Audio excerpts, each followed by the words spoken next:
I have a recommended motion from the administration. I need a person to make recommendation.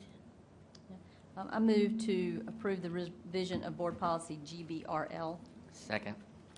Okay, I have a second on the motion. Is there any discussion? Dr. Ball O'Connor. Yes, I would, without going into other areas of discipline for employee violations, this seems like that it would be pretty extreme to terminate someone for this offense, given how we stand on other issues of when we don't terminate someone.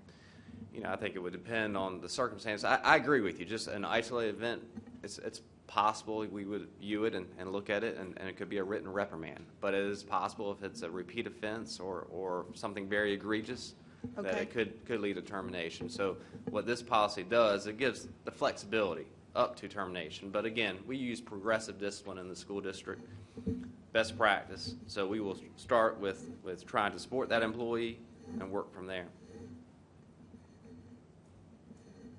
So you don't believe that it needs to be spelled out that if it was like repeated offenses or something, you just think it would be understood that somebody wouldn't be terminated just because the supervisor says, well, it says right here we could, so that's what I'm choosing. Yeah, I think for all situations of possible discipline of employees, I think flexibility is needed depending on the individual circumstances of a situation. And we have an HR department, we have principals, we have assistant superintendents who are trained and also working with me to review situations. So again, progressive discipline is the best course. Look at each individual situation separately, distinctly, and address it from there. The only situations I'm aware of that have ever risen past a warning level for this kind of thing did not ultimately result in termination of an employee, but had it resulted in termination, it would have been because it had been brought to their attention verbally and subsequently in writing on at least 2 occasions, and the termination would have been for really for insubordination as opposed to using tobacco products. And it was a pretty egregious circumstance where they've been, so to speak, caught out smoking where they weren't supposed to be on more than one occasion. So that's when Mr. Webb was talking about progressive. It would have progressed to the point, and that did not. Apparently the person finally figured out, well, if I keep doing this, I'm going to lose my job, and they quit doing it. Thank you. Mr. Lewis. So was that sentence about disciplinary action of this policy, including up to termination, was that added because of state law? Or why is that? It just seems odd that it's been added here unless we were required to add it. Well, state law talks about how we as a district have to have language about discipline for employees. Okay. So instead of detailing the several different options that we might have depending on the situation, I've included this broader language. Do we? But in the other sections, I thought that it refers to discipline in accordance with there's other sections of employee policy that detail how employees are disciplined, correct? So, to some degree, policy GBN and others, but again, there's always, even GBN, for example, will use the terminology including and up to termination, for example. So I'm just wondering, because it does seem odd to me that we're talking about a smoking policy and are actually including up to termination, even though it is understood that you could be terminated for violation of any of the board and staff policies. Could that sentence be rephrased to refer to another policy rather than specifically listing termination as a possible punishment here, since other policies detail how employees are disciplined? It could. I mean, without soft, I don't know. One option would be for me to take a look, based upon some of the comments, if this is the will of the board, for me to take a look at this one sentence, see what I can do to revise it, to kind of see what I can put in there that would alleviate some of the concerns. The policy needs to be approved here and then approved at the board, correct? Yes, yes, sir. I wonder, could we approve it as it is written here, which would give us 2 weeks to review the policy and then perhaps bring an amended policy to the board? Do you think that would work with your, just because I don't want to pull this out and then we got to throw it back in a month. It seems like there might be a solution that could be reached in 2 weeks. One possible solution would be for me to work on it, work with the board chair and on language, and it'd be amended at the board meeting in 2 weeks. Sounds good. Okay. I have no further questions. Thank you. Ms. Goodwin-Caldwell.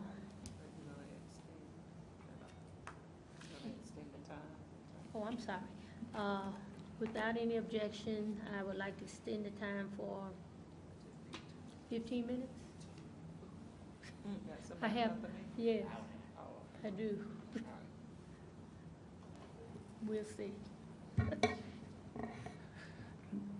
Mr. Webb, you kept saying about the progressive, is it? Progressive discipline? Can you not put that in here? Because I know a lot of actions are subjective, and it depends on who's carrying them out. So can you put that in here, whether they know that? Yeah, let me take a sit down with it and look at it and compare it with other policies, and then I'll propose additional language or change language for it. Okay, thank you. All right, Mr. Shamley. Yeah, just a quick thought, and I don't want to suggest how you ought to write that or anything. One possibility would seem to be that with all policies, they tend, as they are progressive, in this policy, if it needs to have more clarity, that one way of doing that would be to say that continued violations or second violations following a notice constitutes or may be deemed to constitute subordination, and that has its own remedy, I would imagine. Sure. But well, thank you. In general, I think it's fine to say, you could get terminated for, scratching the wall if you want, if it's in the right, demeanor. I don't know that that's a good example, but, to me, I think that pretty much what we're talking about here is what amounts to insubordination in general. Sure. Well, I appreciate the comments. I will sit down and consider those comments when I revise this.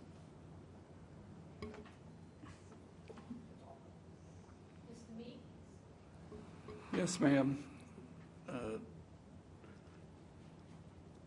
Dr. Royster, did I understand you to say that you have no one's ever been terminated as far as you know? I don't recall a termination for I tobacco don't ever use. recall one either. I think we're making a mountain out of a molehill here. I don't think that,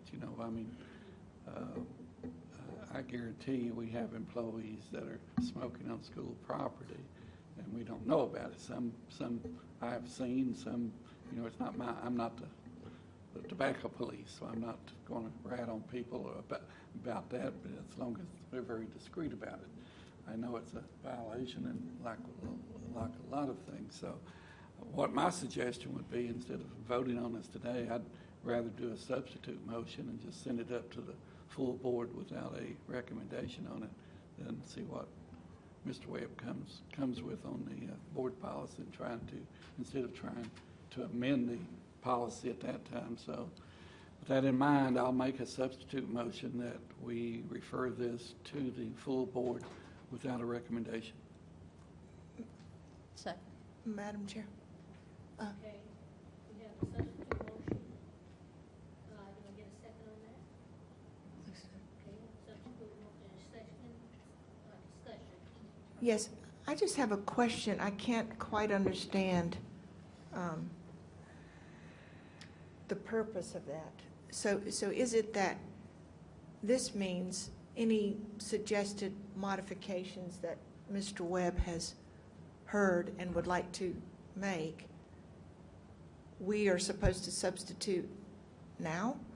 Or does it mean that if we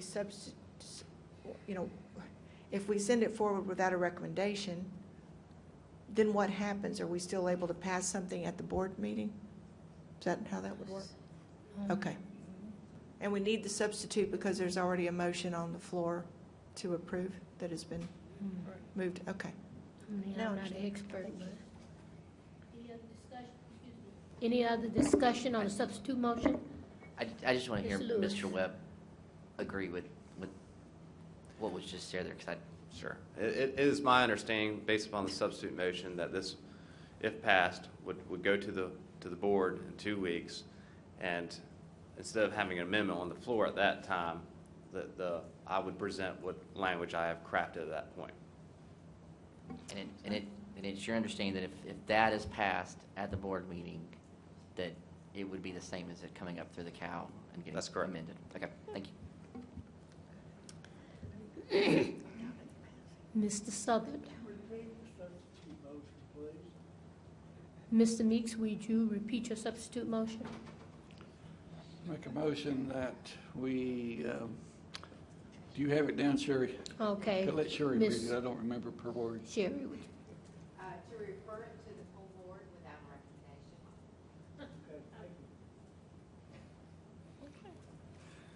All right, you've heard the substitute motion. I've had a second. All those in favor, substitute motion, please let it know by saying aye. Aye. All those opposed? Okay, the substitute motion passes. Madam Chairman, just as a point of order, you still will need to vote on the motion as substituted. That's now the motion.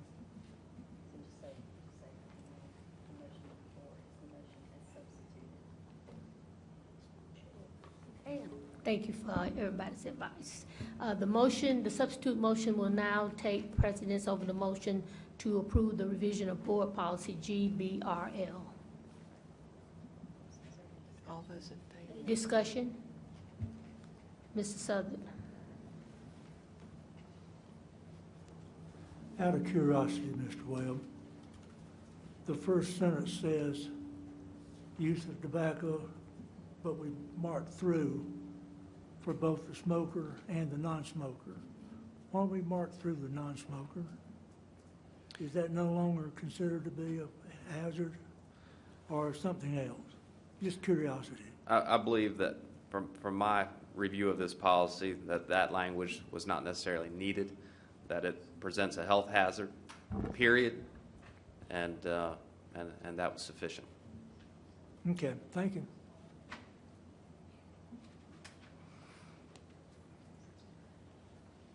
Any other discussion? Okay. We will now substitute the motion for, to approve the revision of board policy GBRL. And if there's no other discussion, all those in favor? The motion has been approved. And do we need to vote again? All those in favor of substituting the motion, please say aye. Aye. All those opposed? All right, the motion has been substituted.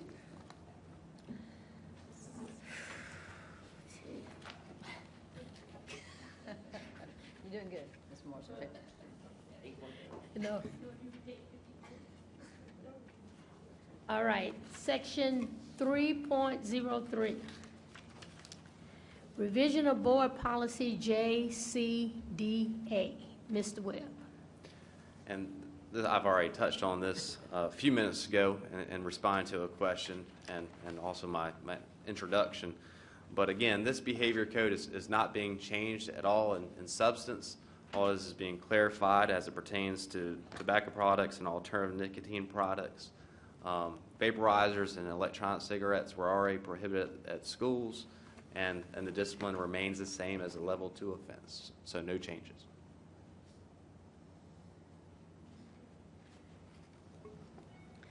All right, I need to make of a motion. It has been recommended The recommended motion from the administration is to approve the revision of board policy JCDA. Do I have a make of that motion? Madam Chairman, I make a motion to approve board policy JCDA. Okay, do I have a second? The revision, I'm making a motion to approve the revision of board policy JCDA. All right, do I have a second? I have the motion and a second. Any discussion? Dr. O'Connor? I'm late in bringing this up again now, but I did the first time say, if you're, given that there's a lot of use of liquid marijuana in vaporizers these days, I know this because I've been watching videos about the number of kids who are addicted this way. So when we say alternative nicotine product, are we not opening the door for that also? And if so, there's a different disciplinary response if it's an illegal alternative nicotine product. Yes. So it seems to me that it could be, I mean, if I looked at alternative nicotine product, it could be anything that one smokes in a vaporizer.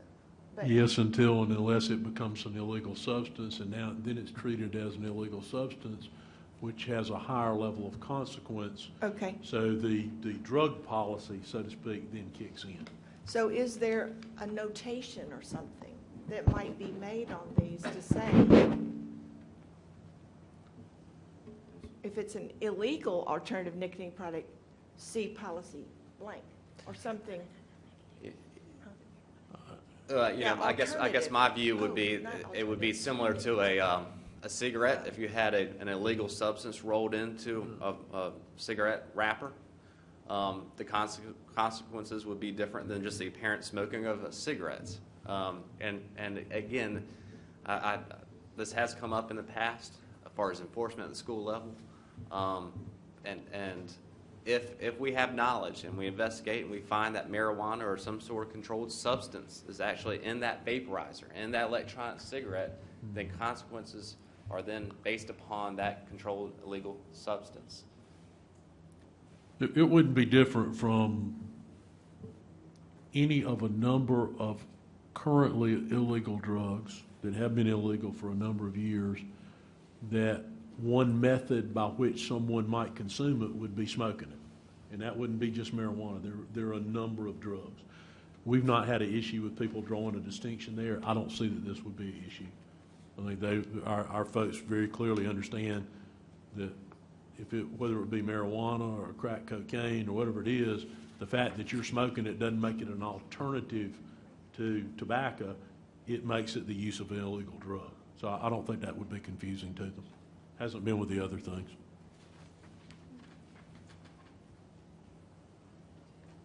Okay, so this is just for the adults, not for the students then? Or is this for students also? Well, it's communicated to students through the publication that we put out annually and through the information their schools give them through their student handbook. And they're very specific in what's allowed and what's not allowed. And in a lot of schools, they're very specific about what their consequences are within that particular scope. Okay, that's fine, thanks. Any other discussion? Mr. Southern? Dr. Royster, we talk about the possession or use or transfer of weapons, and we define these weapons as listed here. Yes, sir.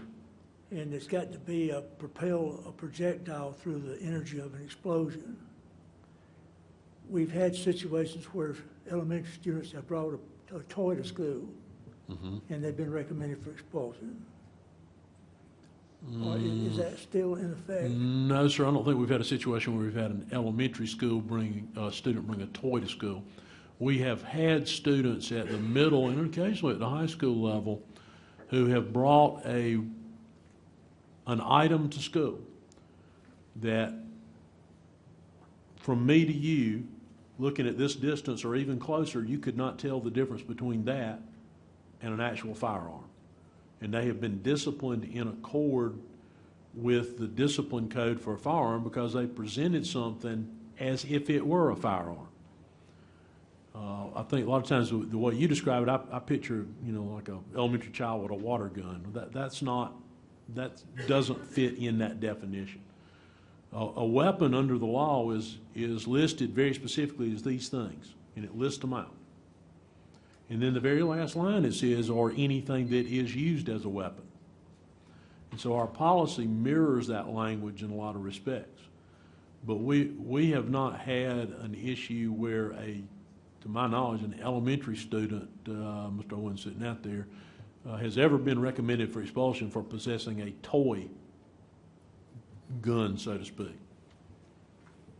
No, years ago, there was one that had a weapon, a BB gun that met the criteria you just gave it, like Right. a real gun, and presented it, and he was recommended. He wasn't expelled, he was recommended. Did that answer your question, Mr. Sutter? A BB gun does not have a projectile through the energy of an explosive. There is no explosive in a BB gun. No, sir. Let me extend without any objections I have one more speaker. But if you present that 5 minutes. as if it is a firearm, then it will be treated under our policy as if it's a firearm. And many of those BB guns and pellet guns, and I'm sure you've seen these in the news and online, you cannot tell the difference between that and an actual firearm. Okay, thank you. Yes, sir. Ms. Goodwin Caldwell. Doug, I'm looking at the policy, and on down in the policy, the underlying stuff, is that new? No, and that's a good question. That comes up from time to time. That underlying language for the policy are those offenses that would require a recommendation of expulsion to the hearing officer as a process for the schools to initiate that.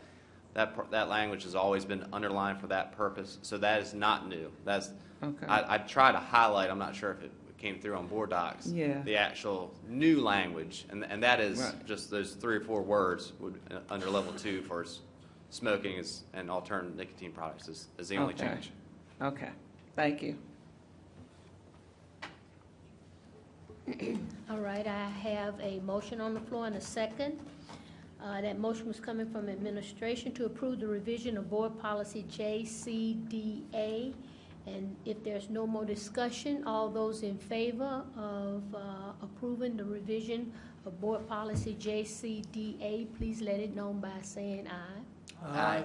All those opposed? All right, the motion to approve the revision of board policy JCDA has been passed. Okay. Item 3.04, the revision of board policy JCDAB, tobacco use. Mr. Webb. Thank you. And this is the last policy that I bring to you today regarding tobacco use and alternative nicotine products. But again, this language mirrors state law, things that we are already doing as far as the education of students, as far as tobacco use, the dangers of tobacco, as far as and communicating with those students regarding that, referring students as needed for assistance, for help and support if they have a tobacco issue or problem. The policy also talks about signs and other forms of communication, making sure that students understand the discipline code and the prohibition of alternative nicotine products and tobacco. So no substantive changes here, just language that mirrors state law. Caldwell?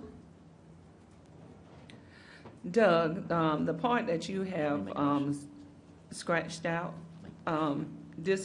disciplinary actions will be handled in accordance with the behavior code. Why is that scratched out? It is the sentence, the paragraph below that. I've included a similar line. The students are required to comply with this and all tobacco-free policies and will be subject to appropriate disciplinary action for violations in accordance with the district's behavior code policy JCDA. Okay. Yep, All right, thank you. you're welcome. Any other discussion? Oh.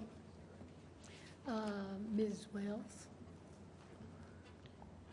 Yeah, so I guess, asking the question on that, do we need to call out what the other tobacco-free policies are, or would that make sense? Or students are required to comply with this and all tobacco-free policies, so if we're kind of specifying that you gotta comply with all of them, should we be pointing to where the other ones are?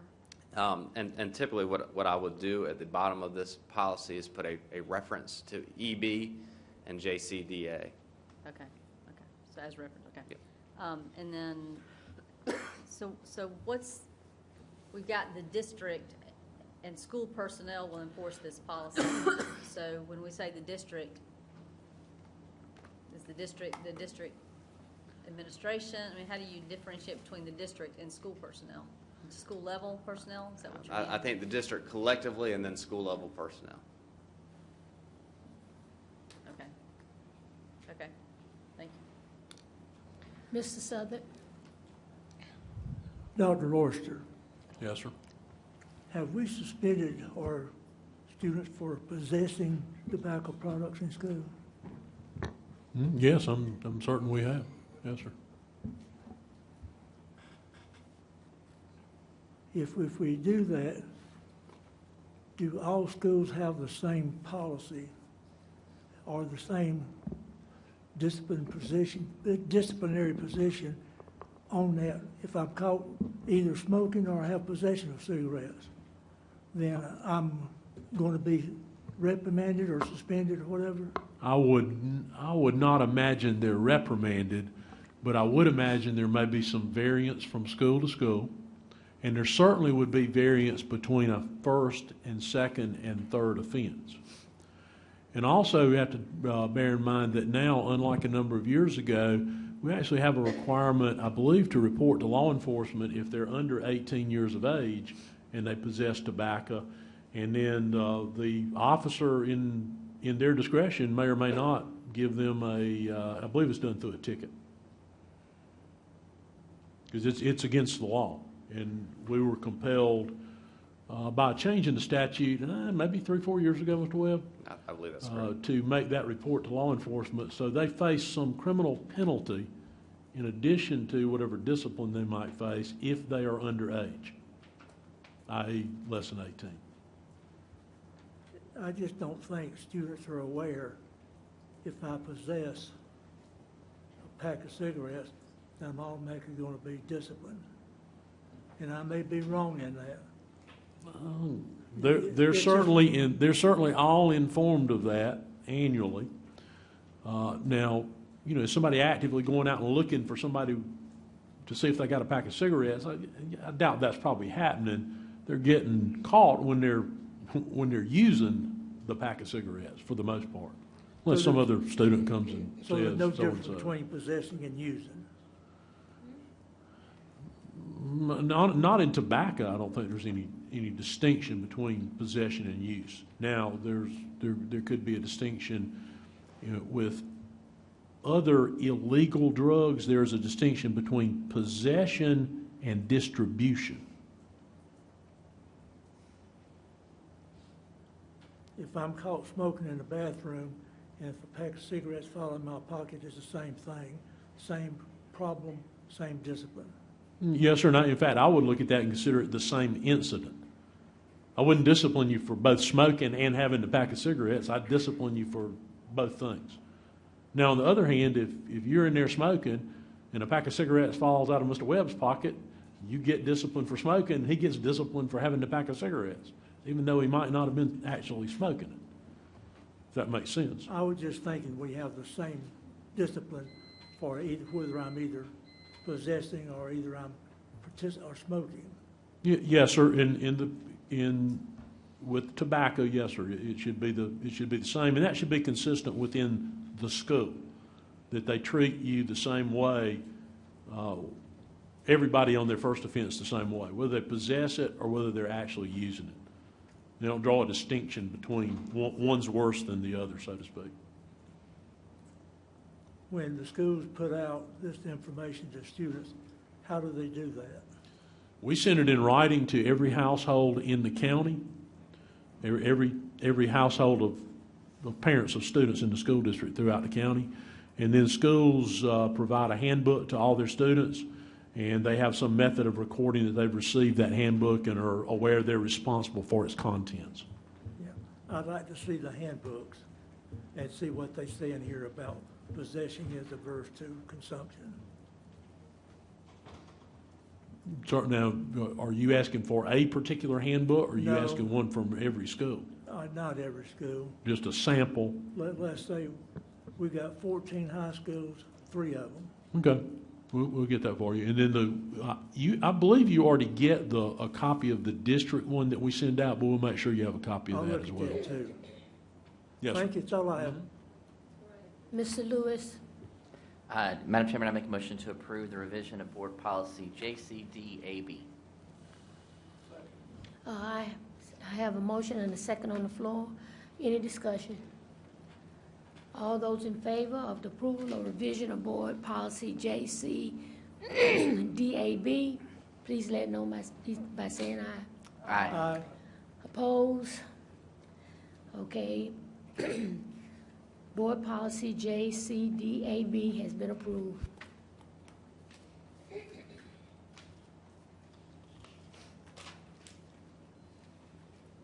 All right,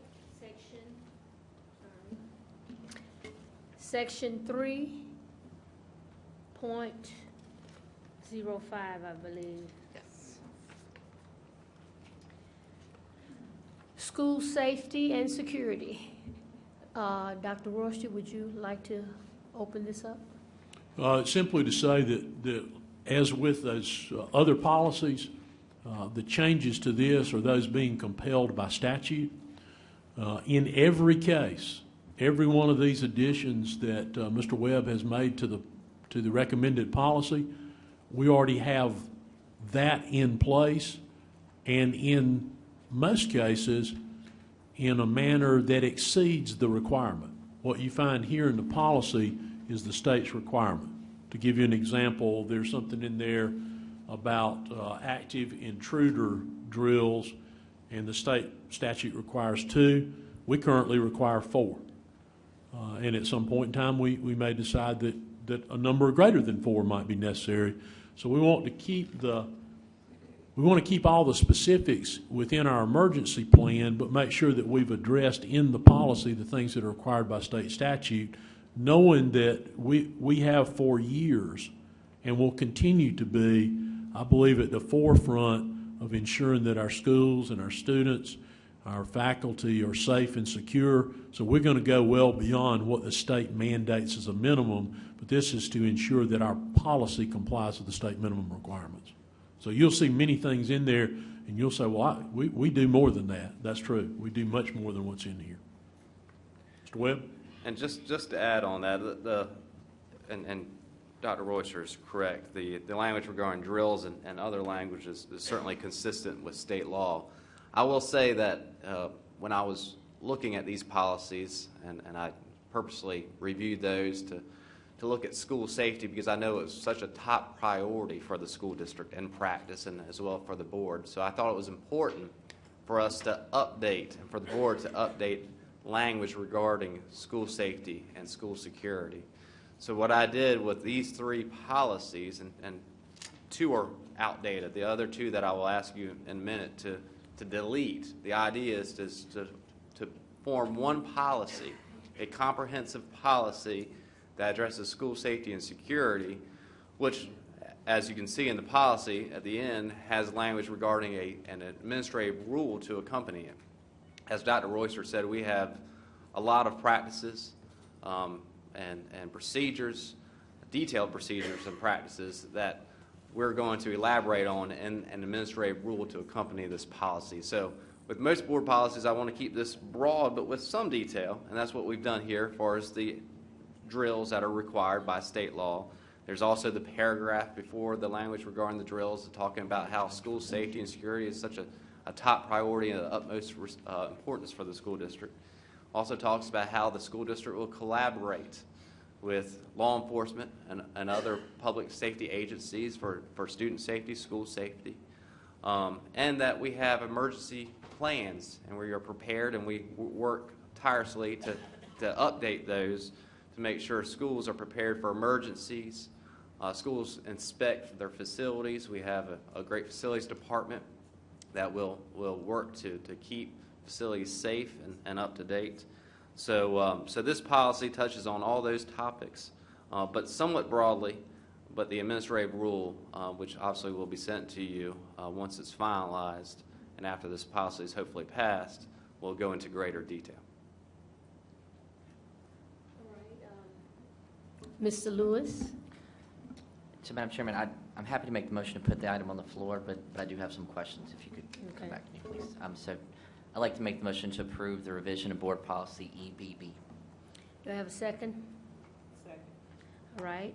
I have a motion on the floor and a second. Discussion, Mr. Lewis? So just two questions. One, can you explain that in the school inspection section, the third bullet number 3 says principals shall inspect their buildings and submit any reports necessary for assessment, accountability, or corrective action. I don't know what that means. What is assessment, accountability, and corrective action? Is that a term that's in law? So somewhere? What I did looking at this is to try to update that language because it was outdated language in number 3. Okay. Keep it a little bit broader, but the idea is that if a principal sees any concern whatsoever, then that principal will report it to their supervisor or the appropriate department, usually facilities, to immediately address, depending on the need and circumstances require it to be addressed immediately. But it's your understanding that this report for assessment, accountability, and corrective action is specifically related to facility needs? Correct. Not to all other assessment, accountability? That's right, not educational. And quite honestly, although that's in there, because ultimately the principal's responsible for everything in their building, plant engineers are required to inspect, and they have an inspection checklist. Okay. I believe it's twice a month, every 10 days. And then periodically, the building services trainer, coordinator for their area, of which there are 4 of them, they come through and do an external, so to speak, inspection of the building. So that's well covered, but it's just to make sure that principals understand that ultimately everything that occurs within your building you're responsible for. So if you notice some unsafe condition, you need to report it so it can be repaired. Okay. That doesn't sound as nice as... Oh, sounds good. It just sounded awfully broad. Yes, it doesn't sound as impressive as, what was it, to inspect it and assess it. I mean, you just tell us about it and we'll get it fixed. But that doesn't sound quite as good. Thank you. The last question I have is just the active shooter intruder drills paragraph. So I remember, I believe it was last year that the advocacy committee spent some time, particularly talking with our delegation about our concerns about active shooter drills, and that we actually have school lockdown procedures that we were phrasing intentionally that way, particularly with elementary school students, because of kind of the trauma that an active shooter drill may cause, when really what we do is our practice lockdown procedures. Mm-hmm. I know the bills went forward without reflecting our advice. Do we feel like this paragraph allows us to continue to focus our trainings on school lockdown procedures and less on this? Yes. Do we have to actually call them active shooter drills in order for them to be? No. Okay. If someone came around to inspect whether we did that or not, we'd simply say to them, we do not use that term. We use the term lockdown. And in fact, we've now modified our term. We now are using 2 different terms. Goes into effect this year. We're using the term lockdown and lock out. Okay.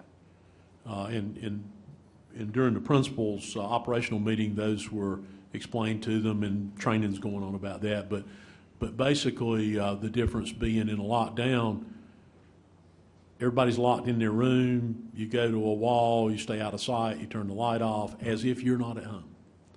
A lockout, which are the things that really happen more frequently, That's generally speaking something that's happened a lot of times in the neighborhood. Law enforcement may be pursuing a suspect for something. And we will make sure no one is outside. Of course, in general terms, our buildings are secured to the outside anyway. So they can still move around with inside, but they cannot go outside. And if they had to be released or dismissed, it would be a supervised release. So we've changed that phrase a little bit to lockdown, so being real clear, this is what you do, and lock out, being clear that we're not in a lockdown, here's what you do. But we will not use active shooter. And in fact, the industry standard now is not to use the phrase active shooter, and we don't use it even in our training. We talk about active threat because it relates to a broader category of issues that might be threatening to students, faculty, or visitors. And we feel comfortable that type of training meets the way that the law is mandated. Absolutely. Okay, great. Thank you. Thank you, Madam Chairman. Ms. Wells. Thank you. So I don't love having a policy that references procedures into the future that we then technically would want to come back and update. So when we say procedures will be developed, number 8, procedures will be developed and utilized that address the purchase, storage, et cetera, I would prefer that language to really not include the will be developed. You know, we did that with a policy back in the spring. But I guess my other question on number 8 in particular is why do we need to have procedures? My assumption is that the district maintenance personnel follow OSHA, NFPA, EPA. I mean, whatever the We all the already have. regulatory agencies. Best practices. Yeah. You could just as easily change it. It doesn't need to say will be developed. I mean, you could simply say procedures will be utilized or will be in place because we already have the procedures. Right. Well, and then I guess why do we have that even? Why do we have to reference that here? What was the driver for including a note about something that's sort of more of a maintenance, just best practice? Sure. In reviewing that section, I thought at the time that it would be a good addition and fit in with that section. You know, I'm not married to it, but I do think it was a good emphasis to have in there. Okay.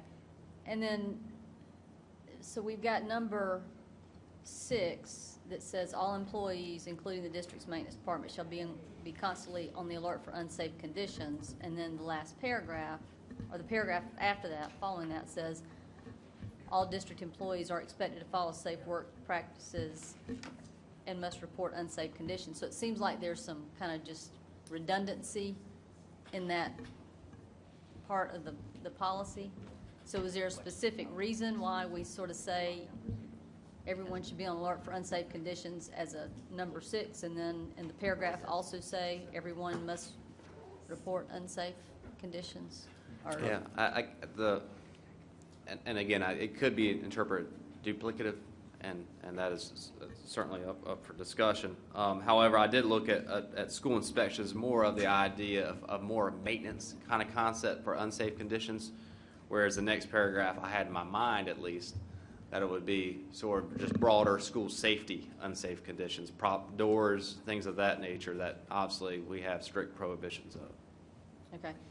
So the way this calls out what needs to be inspected, it doesn't specifically, sometimes it's assigning responsibility and sometimes it's not. So I guess I wonder, would it be better, more effective if this policy read to say, here's what we're going to do, and then if there's clarification that's needed in the administrative rule or not. I mean, I think the superintendent can certainly let people know whose responsibility it is to carry out the board policy. So I guess I struggled a little bit with this policy, feeling like it was as direct and succinct as I felt like it could be. So, I mean, is there a reason that we sometimes call out specific people, like the principals are supposed to inspect their buildings, and then other times we just say that it has to be done? Something has to be done? If I were to draft this completely new, I would possibly have used different language or kind of structured it differently. What I did was try to improve it while using some of the old language, but also adding a significant amount of new language that talks about the priorities of school safety and security and all the things that we have mentioned. So to that point, I tried to use the old, but improve the old and include some new. Okay. I mean, quite honestly, you could replace everything under school inspections with a general statement about safety, making the appropriate personnel aware of any unsafe condition, following all the rules of safety that are established by the district, and making sure you inform people if you see an unsafe condition. Because all those other things, to your earlier point, we got procedures in place to do all of those things. Right. And some of this language is very old. Going back, at one time, I don't know if it's still an active statute or not, there was a statutory requirement to perform an annual boiler inspection. Yeah. And I'm not sure there still is, but we do an annual boiler inspection. In fact, we do more than an annual boiler inspection.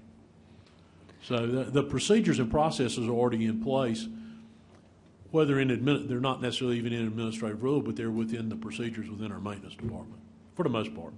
Right. Okay, so then my last question, we got this last sentence that says the superintendent shall develop an administrative rule to accompany this policy, again, in the future tense, which I don't love, that will provide additional requirements designed to enhance school safety and security.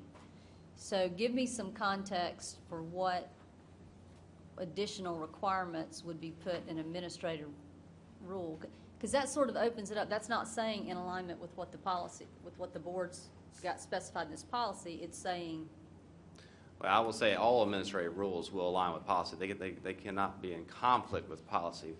The purpose of an administrative rule to accompany a policy is to supplement, provide greater detail consistent with board policy. So, for example, here, what I would envision and what I've started to work on to some extent is detailing the drills, the number of drills, when they occur, first 10 days of school, first 30 days of school, additional detail and guidance for schools to have that's beyond just what state law says about the two.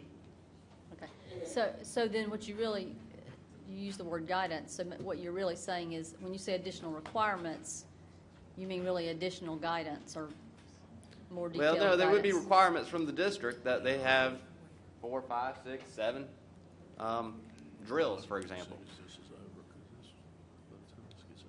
And there are certain, as far as fire drills, there are certain things that we have to do in working with different fire marshals and things of that nature, as far as the timing and logistics that are required.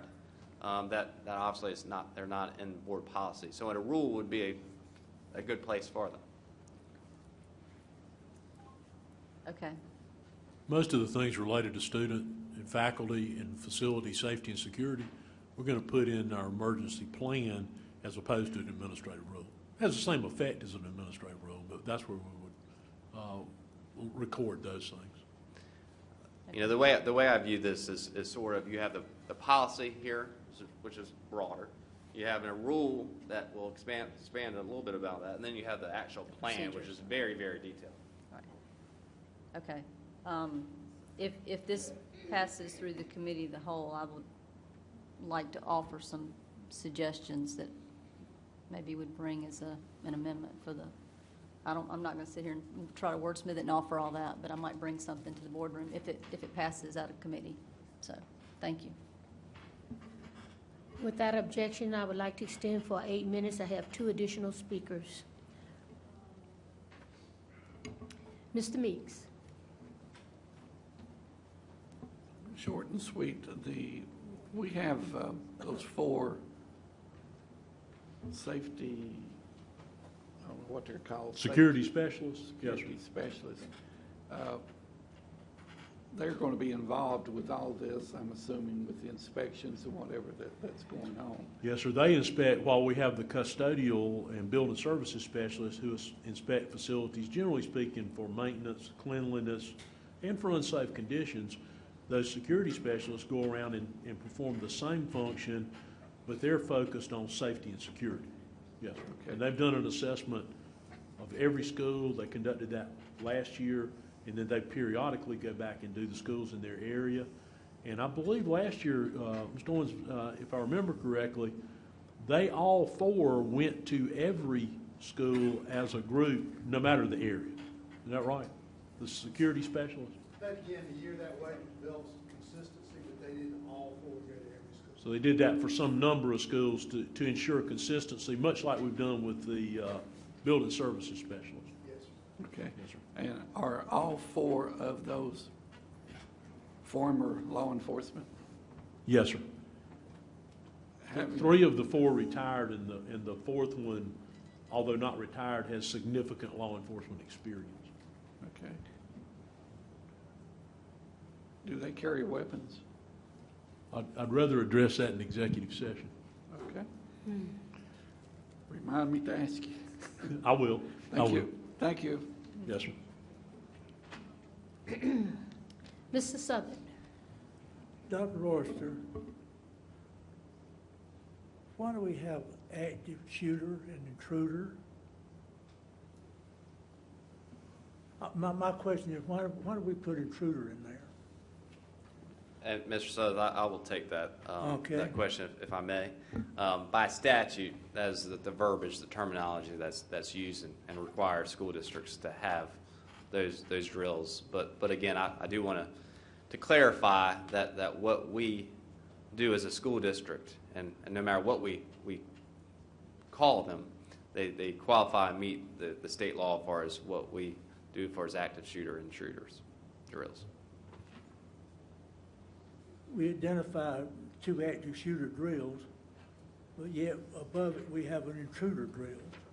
So I'm trying to understand the difference between an active shooter and an intruder. It's the same for purposes of state laws and for our practices. Far as what we train and provide requirements for schools. The only reason that language in there was so is because the state requires that, they use that specific language in their statute. We use the term lock down and lock out. We don't use the other 2 terms. Because we want to talk about our people's behavior versus what the external threat might be. Yeah, it's not significant, but I would just imagine I couldn't have an active shooter unless he was on grounds, but I look at that, someone could do it across the street. Yes, sir. He wouldn't be an intruder, but he'd be an active shooter. Well, And why do we have earthquakes? yes, sir. In fact, there's been a recorded earthquake in South Carolina at least twice this summer. So we do earthquake drills I think a couple times a year. When's the last time we had an earthquake? Been within the last year, when it could be felt in the upstate. What would be the difference between severe weather and an earthquake? Well, the remedy for an earthquake, because you have no warning, is you go and get as close as you can. For example, you stand inside that door frame. Then when it's over, you get out. Other kinds of weather that might be severe weather, a tornado, that wouldn't be what you would do. You'd have some warning. You'd go to the safest point in the building that you could find, and they're pre-designated for what else is most likely to happen as far as severe weather. Even severe thunderstorm would be similar to what you would do in a tornado, because you could have straight line winds. Hurricane, you got plenty of advance warning. So, I mean, all of those would be severe weather incidents. The ones we practice for would be earthquake and tornado.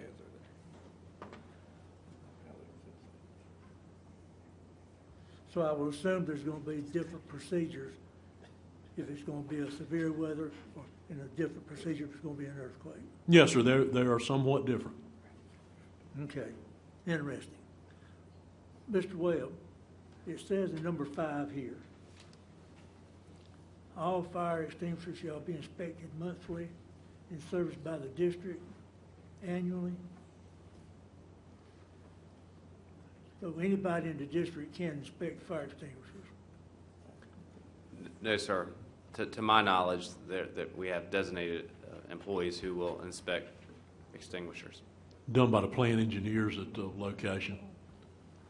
Then if they need to be recharged or serviced, then maintenance takes care of doing that. Well, we had on here, Dr. Royster, maintenance department, and then we marked through that. Yes, sir. The plant it just- engineers are a part of the maintenance So it department. just says that all fire extinguishers can be inspected monthly and Yes, sir. serviced by the district, so anyone can do that. Yes, sir, Technically speaking. but within, yes, theoretically they could. Within Okay. our system, that's part of the plant engineer's job, and it's part of the checklist that they follow in carrying out their duties. If you're comfortable, I'm comfortable. I am. That's all I have. Thank you. Mrs. Wells? So does state law require that we have a policy that repeats state law? That, Yes. I think it's important to include in a policy, if there is specific state law on drills, to include that in a board policy. Now, there is a distinction. One could argue that sometimes there are state statutes that say school boards shall adopt a policy with the Right. specific information. But you know, if we are incorporating state law in there, I do think there is some importance behind that. yeah, well, and what we do, what I've seen us do with other policies is we say, we'll do this in accordance with state law, you know, and then you always put in your reference at the top what state laws or statutes apply.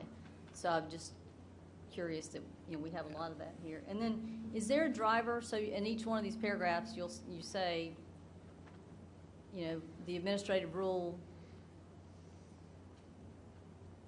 so which administrative rules will be, haven't been developed that will be developed? I think There will be one to accompany this one, which will be, if this policy is passed, there will be an administrative rule titled EBB that would provide additional detail. Okay, about the fire drills, about the active shooter intruder drills, about the severe weather. Yeah, and school about the safety and inspections. security, period. And again, sort of as a Okay. middle step in between a policy and the actual emergency plan. It would Okay. likely reference the things that we already have. In other words, Right. that we'll have and maintain a comprehensive school emergency plan, that the process and procedures within the maintenance department will ensure I got you. the appropriate fire inspection, Right. kind of Yeah, I got you. broad language. As well as, my goal with looking at this policy and the two that follow is to really update outdated language and really emphasize with some board language the importance of school safety and security. And as part of that, drills would factor into it as well. Yeah. Well, and I like that. I like that idea, just hearing some of the conversation and reading it. So the driver for the policy change is, you want this approved now so that you can develop, so that you know that you can develop the administrative rule to go with it? I think the driver of this policy, that's part of it. The driver of this policy change, in my mind, one is to better the policy, to have Okay.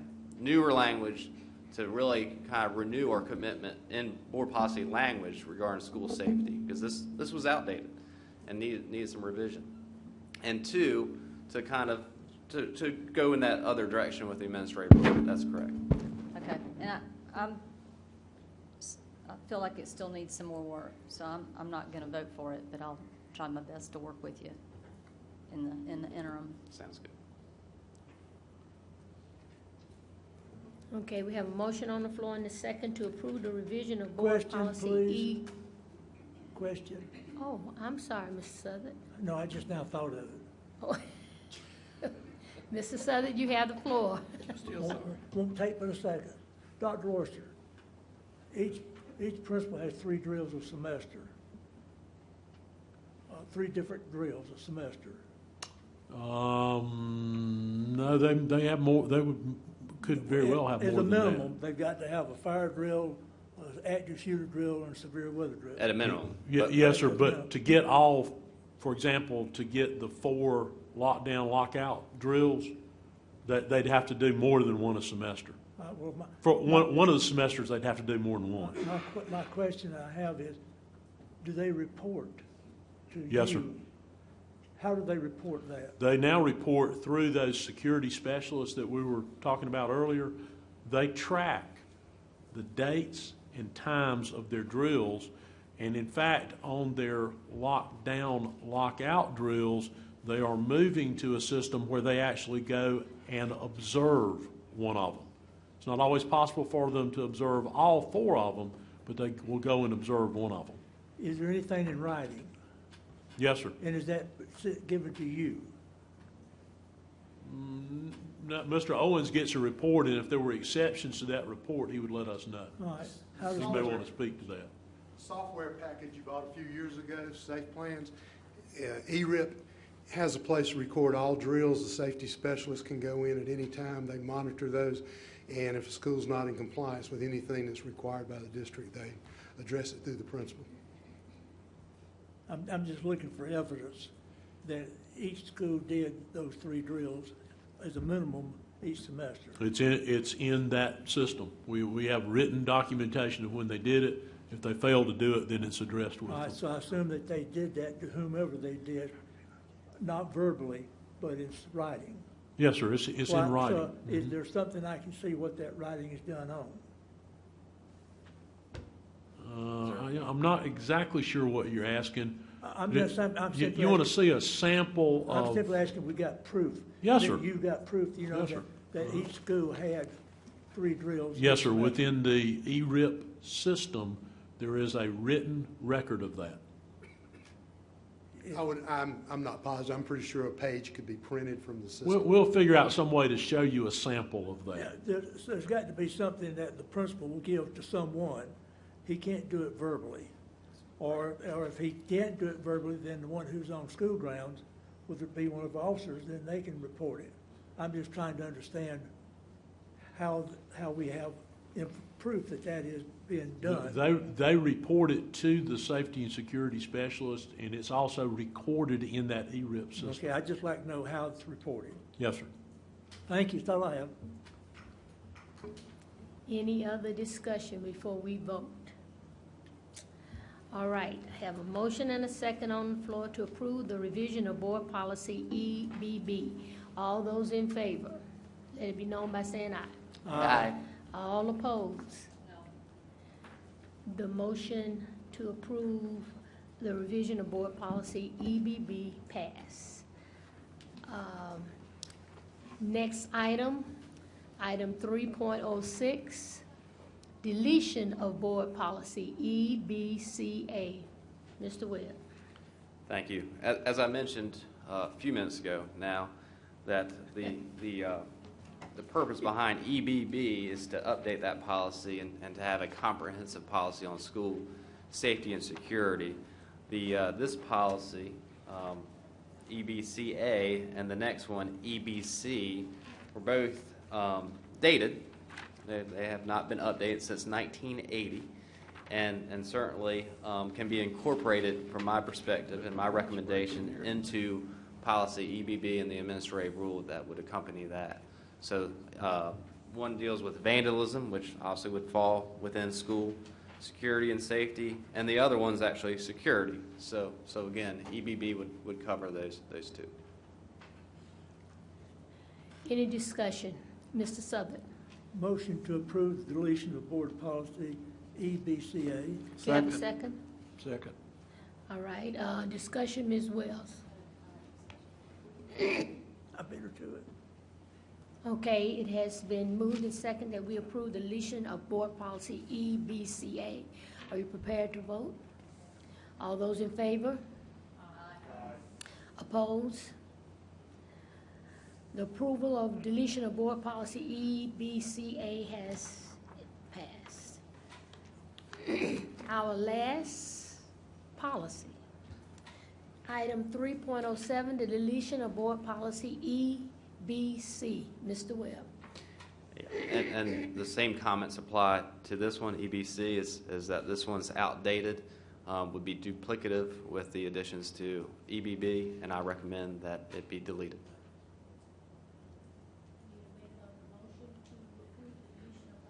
Excuse me, to approve the deletion of board policy EBCA.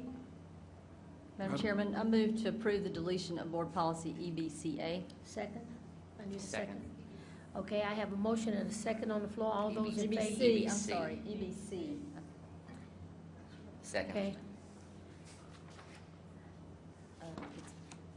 That's why I said that. Okay. I see. All right, I have a motion on the floor and a second to approve the deletion of board policy EBC. All those in favor? I like, but I say an aye. Oppose? Is it not EBCA? We just did that. It's EBC. EBC. Already did EBC. EBCA. It was the wrong, The board docs is the recommendation's incorrect. wrong. I think they're switched up accidentally. yeah. All right, were there any opposed? All right, the motion to approve the deletion of board policy EBC passed. Thank you very much. And without any objection, Madam Chair? Yes, ma'am. At this point, I'm going to ask that we take a 30-minute break for lunch. We'll return at 12:40, be a little more. But before you go get your lunch, we're going to meet right here and take the picture for the South Carolina State Board. Okay? No, we're going to do it right now, before lunch. Okay? So right here, 33 minutes, you got 3.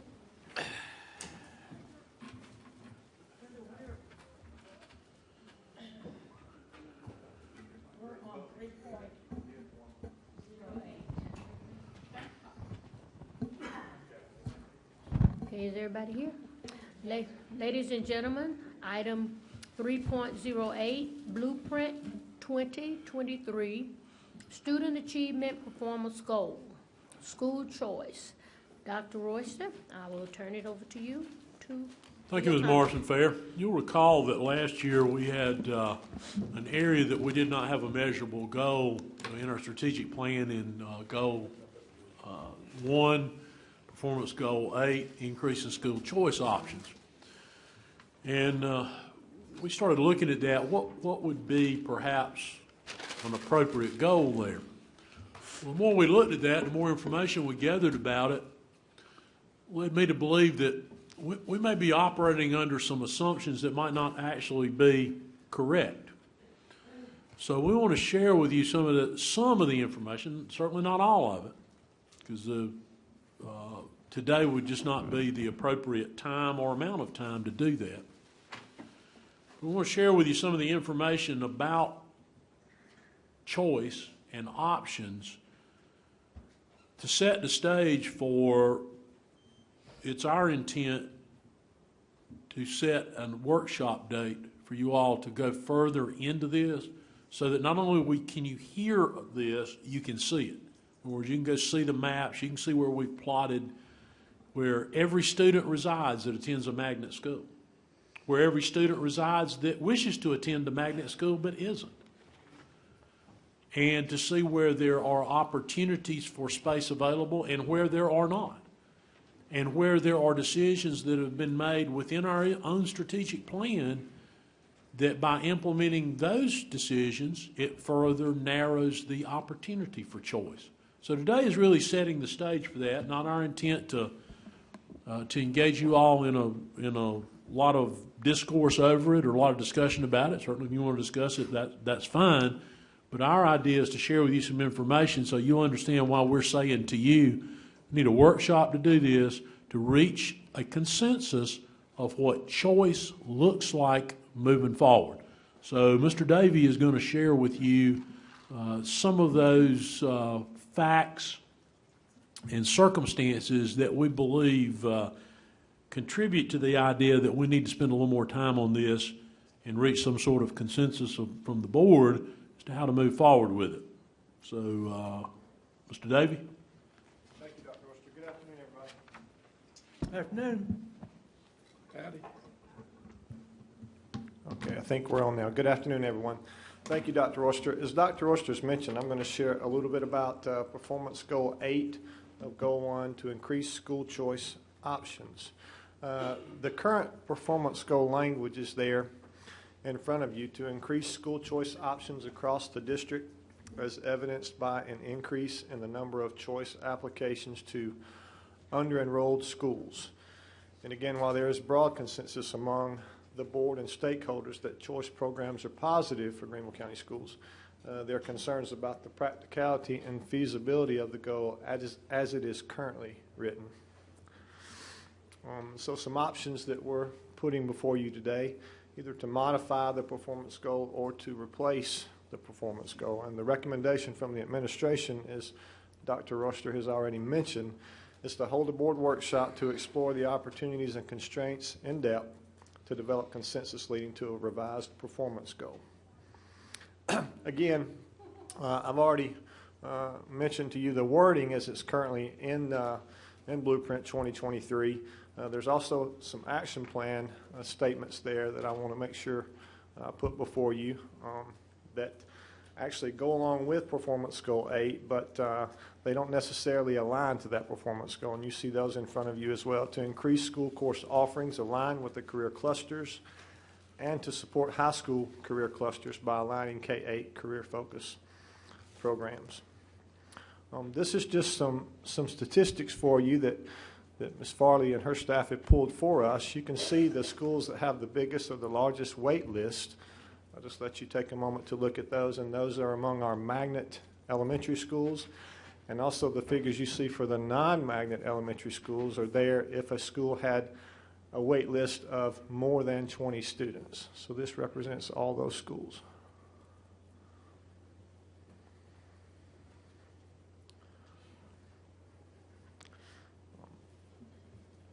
We also have the same information for you among our magnet middle schools and our non-magnet middle schools.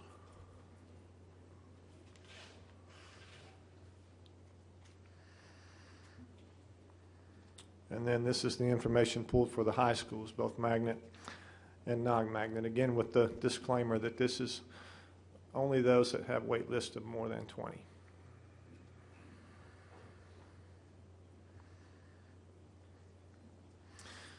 Now, in terms of capacity for students, again, elementary schools that have a capacity of more than 20, those are listed there for you in the numbers.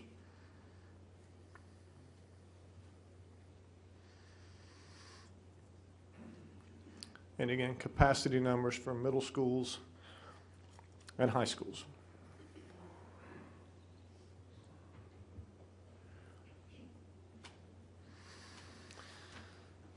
So I want to discuss both challenges and opportunities for adding choice programs. We'll go through those quickly. Locations with extra capacity are remotely located and don't easily lend themselves to feeder school patterns. Another challenge is populations on waiting lists are not geographically concentrated. Dr. Worcester's already mentioned that to you. Current magnet enrollment is also not geographically concentrated. Magnet transportation system doesn't lend itself to expansion, primarily due to bus driver shortage. And also, it can be in conflict with other goals. For instance, lowering class size reduces facility space available for other special programmatic needs. How many seats would actually be needed for a viable program? And then the opportunities, of course, to enhance the implementation of Graduation Plus. It does bring special programming to areas of the district far from our current offerings.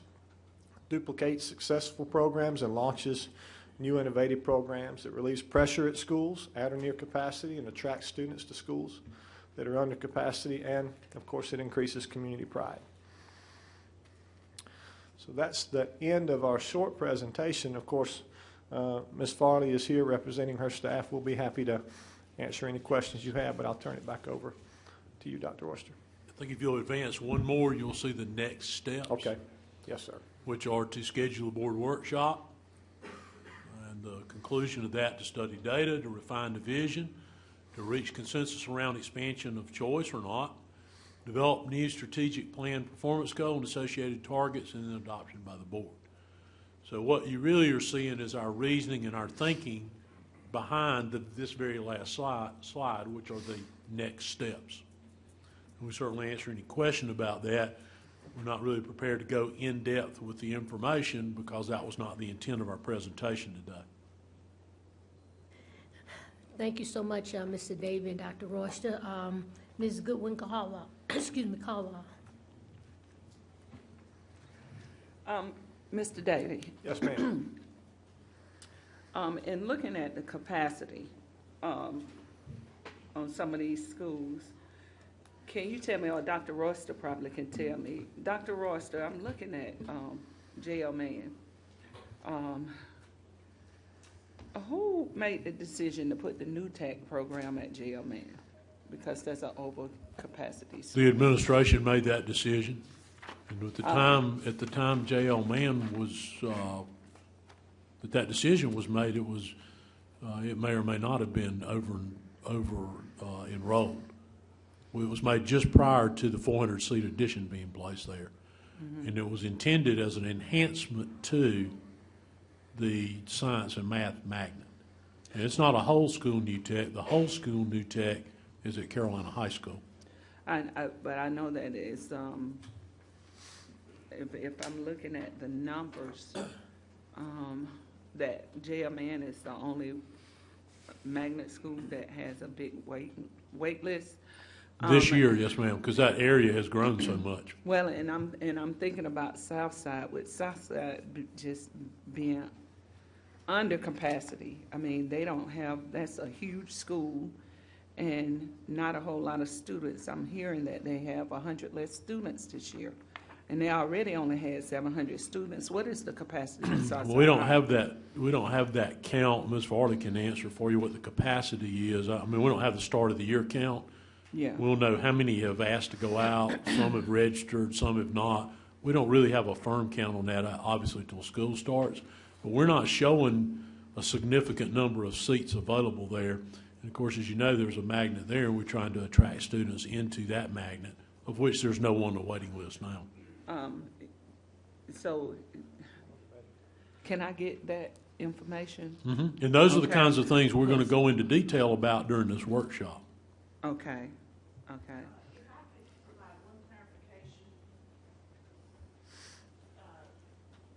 These numbers do not, if the school already has special focus, like Southside, we did not include capacity, so that might be something, we would clarify that at the workshop. Okay. Well, I know that the IB program at Southside is really not a big program. She's going to clarify the capacities at the So- workshop. I'm sorry. Yeah, I mean, they have, last year, these are all last year's numbers, they had about 370 seats at Southside. Available. Yeah. I thought so. Have we ever thought about, I know that Greer now has some classes that are the Career Center classes in the school. They Have we haven't- ever thought about, since they have like a 370 capacity left for Southside, have we ever thought about putting any of the Career Center classes in some of these schools that don't have? No, they do have health sciences at Southside, which is a career and technical class. They do not have the program I think you're particularly referring to at Greer is they have an advanced manufacturing program. There is a specialized space at Greer that Right. lent itself to having that program. Yeah, I know, but have we ever looked at like some of the programs, some of the classes that they do have at Donaldson Center? Or if we're talking about any of the other schools that have capacity, maybe moving those classes Well, into those the schools? one that lends itself most easily to that, they already have, which is health careers. You don't have to have specialized space to teach health careers. And they have that, and I believe they have a full load of students there. In fact, I asked Mr. Williams about this not too long ago, I believe they have a full class and maybe a handful of students waiting to get in. Is that right, Mr. Williams? But wasn't choice made in order for, like it said, to utilize those under-enrolled schools? Is that exactly what it's doing? Utilizing the under-enrolled schools? I mean, Well, because that I wasn't the know you have- original, the intent of choice is for students to go where it best fits their needs. That's the kind of the overall intent of choice. The magnet choice programs were designed in the 90s to bring students back into the downtown schools in and around the city of Greenville. Well, that brings me to another question, because I know the IB program at Southside was a really big program then, and then you put it in schools on the outskirts, which took some of those students away from that magnet program. I would imagine that it might have. I don't know. That occurred in the 90s. late 90s, early 2000s. Okay. Again, I think most all those things are the kinds of things we want to have you all to have discussion about and get the answers to your questions in that workshop. Okay. All right. Thank you, Mr. Davy. Oh, you're welcome. Yes, ma'am. Mrs. Wells? Thank you. Dr. Royster, I appreciate you doing some work over the summer and bringing this to us with a plan in August. I think we all sort of recognized when we talked about this in the spring that goal, maybe we didn't, I'm not sure how we came to that goal, but the goal didn't necessarily make sense in trying to advance what we wanted, which was for students to have opportunities to individualize their own education in a way that gave them the best opportunity for their own growth and goals. So thank you for bringing it. I think when we have the conversation, one thing I would like to be sure we talk about isn't just a planning and demographics exercise in where do we have space and where can we put programs and what is the theme of that, but to really think about what are the opportunities that we can give students, whether it's within a school, within their own school, to allow them to have more choices, or go into another school. So, you know, just to think about it differently than we have in the context of, well, where do we have space and where do we have programs, but just a little deeper dive, you know, into could we create opportunities for specialized arts focused in a number of schools for students in those schools who want that integration. You know, and we've done some of that. We have arts integration models that some of our schools have really embraced. So just thinking about where we have all those specialized opportunities to deliver something a little deeper and a little more intense so that students can grab onto that potentially in their community school. I guess one of the things I didn't quite understand in the presentation when we talk about, which one was it? Oh, just the challenges of not lending themselves to feeder school patterns. So Feeder in this sense, that language is not very clear. Yeah. We've always had an issue, and I think we've now corrected those issues. And immersion was the prime example. If you put something in at an elementary somewhere, where are they going to go to middle school to follow up that program? Okay. Then if there is a high school follow-up, where will that be? So it's feeder pattern in the sense not of an attendance area feeder pattern, but a programmatic So feeder it's pattern. Programmatic continuation. If we decide we're going to have yeah. a school that, I don't know, teaches Latin, elementary school, well, where are they going to go to middle school? And part of that would be where would there be space available? So when you start looking at where there's space, there might be space here and space way over here. It doesn't align itself for a geographical service for that particular magnet. That's one of the issues.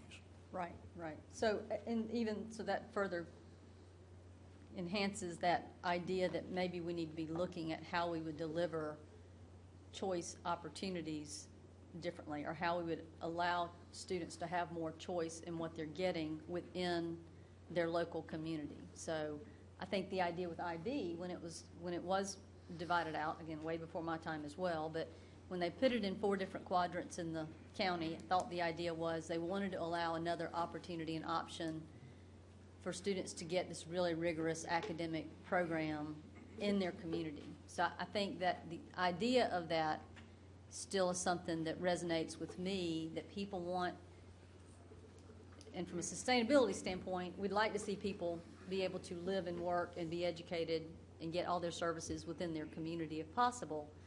So just thinking about that context when we have this workshop conversation, I think would be helpful. The other thing I'd like for us to bring to that workshop is just some context for what other districts are doing to deliver those options to their students. So I know that there are at least a couple of other districts that allow their students to crisscross the county from one high school to the other to take advantage of different programs, whether it's a career center type program or some other specialized program.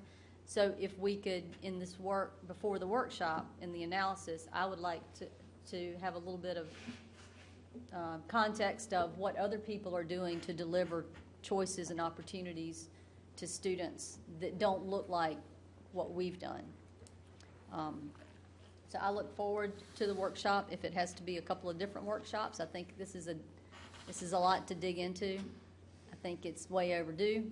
Choice is important to me. Having choices for families is important to me. So I'm excited about us digging into it. Thank you. Mr. Sailors. Do you have any idea what your timeline is related to a workshop?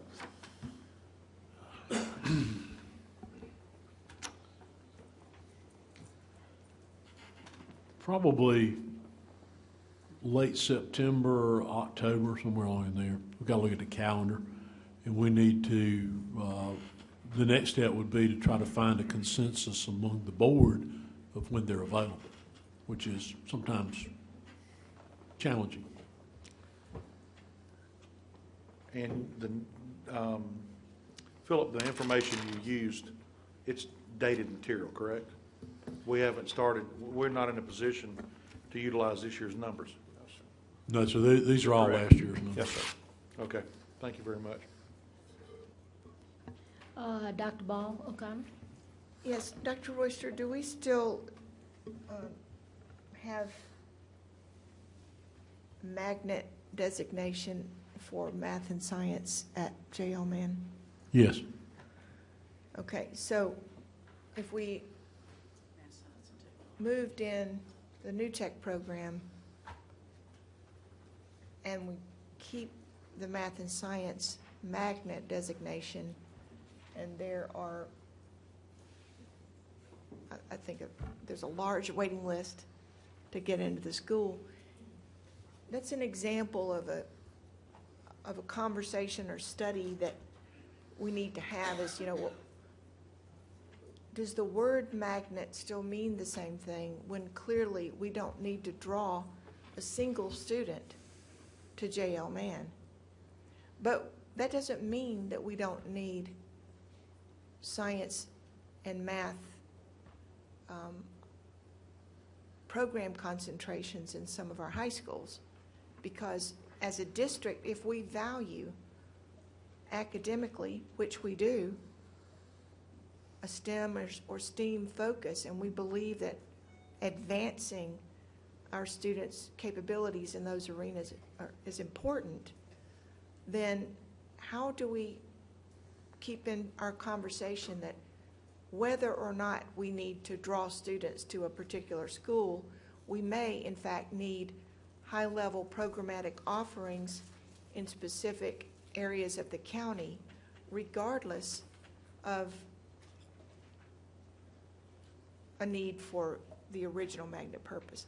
So to me, it's just a definitional question. Not to diminish anything they might be doing at J.L. Mann, but I don't believe you would find significant difference in the advanced course offerings for math and science between and among the 14 high schools.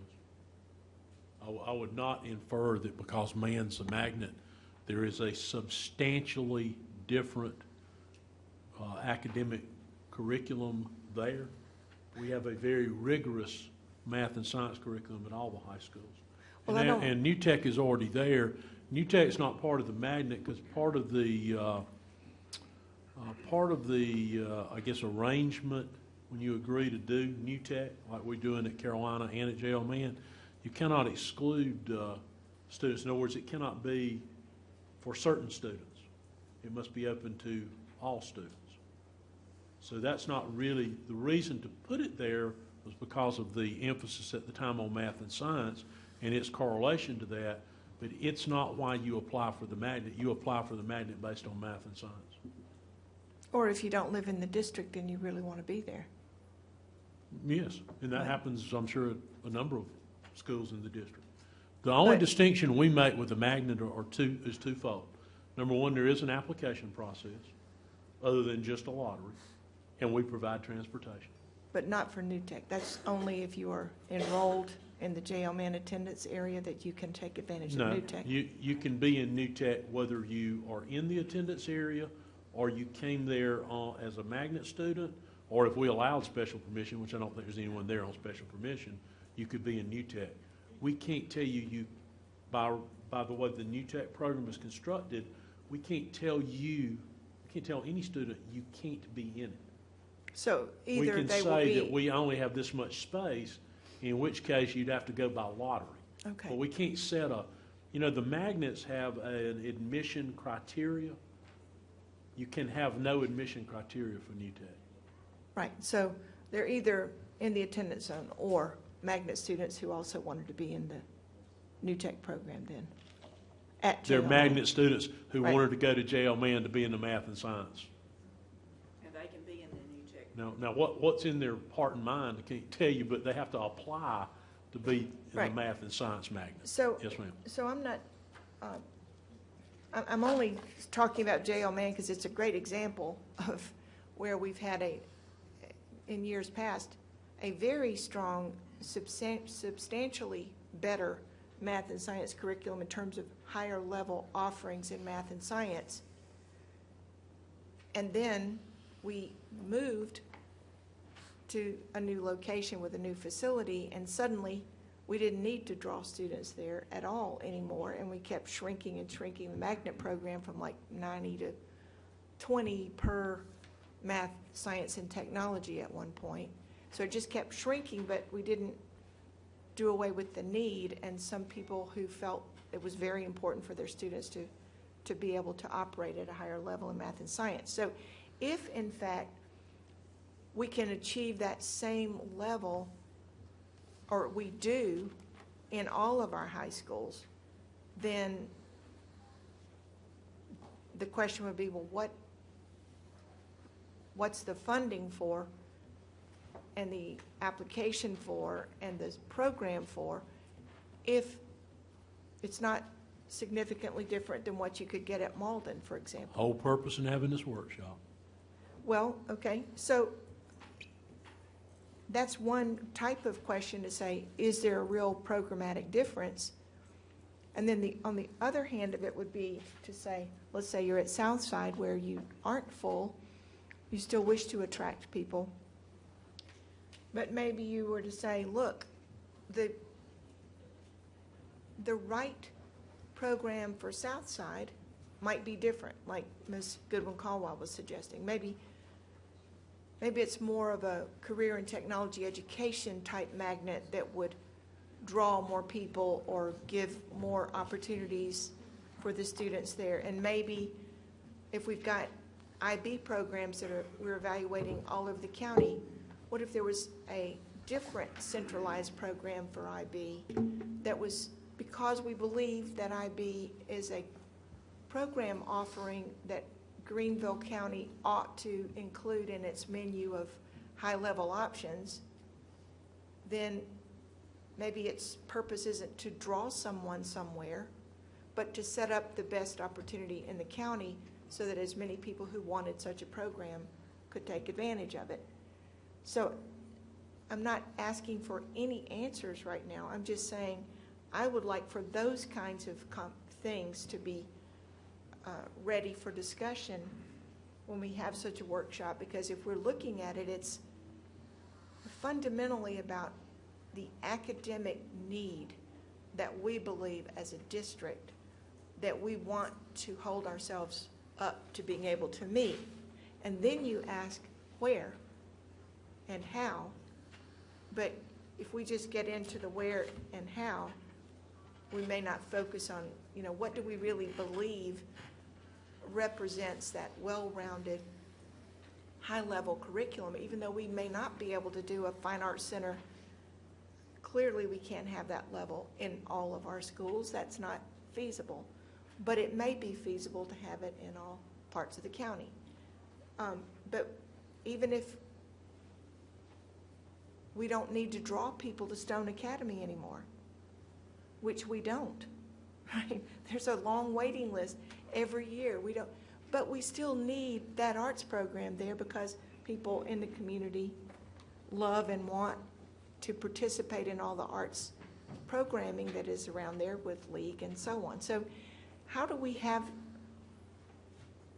I guess, the type of information that we will need in a workshop without, I don't know, I guess setting off alarm bells in one way for people who are heavily tied to the kind of programming they want for their students and themselves, but also look at it from really kind of a clean slate. But what advice would you give us to be thinking about?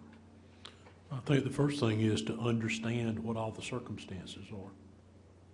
Well, this was a sample. Because I think some things that some people believed are not borne out in fact. That's the first thing. Second thing would be, and it hits a little bit to what you just said. It goes back to something that was said earlier.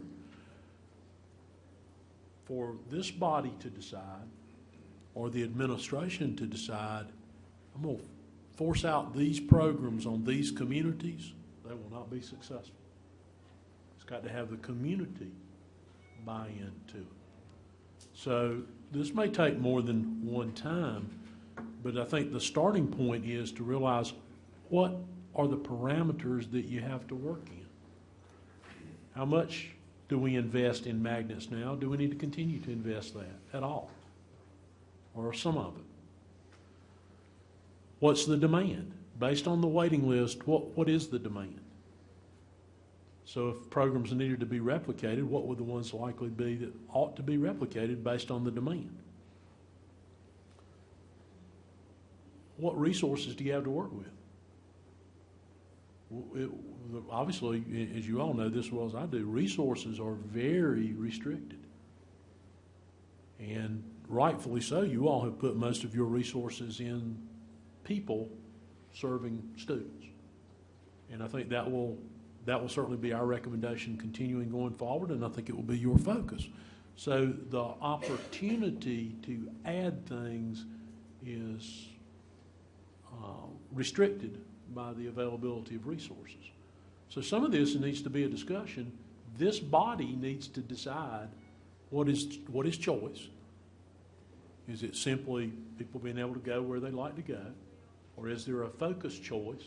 And within that focused choice, are there certain focus that would be subsidized, like magnets are? We have people that choose to go places that they don't get any particular special funding to do any kind of special program. Several of those schools that were listed, not any particular additional resources there, they just have a focus on something. Just like we're opening a new high school with a focus on it.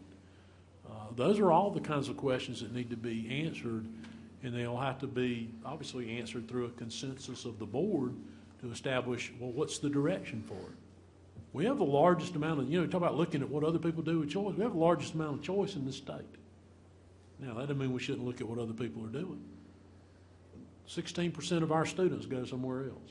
That's bigger than what's considered to be a large school district in the state of South Carolina. So we know we already have a lot of choice occurring. Don't always know the reasons because, other than the magnets, we don't ask your reason.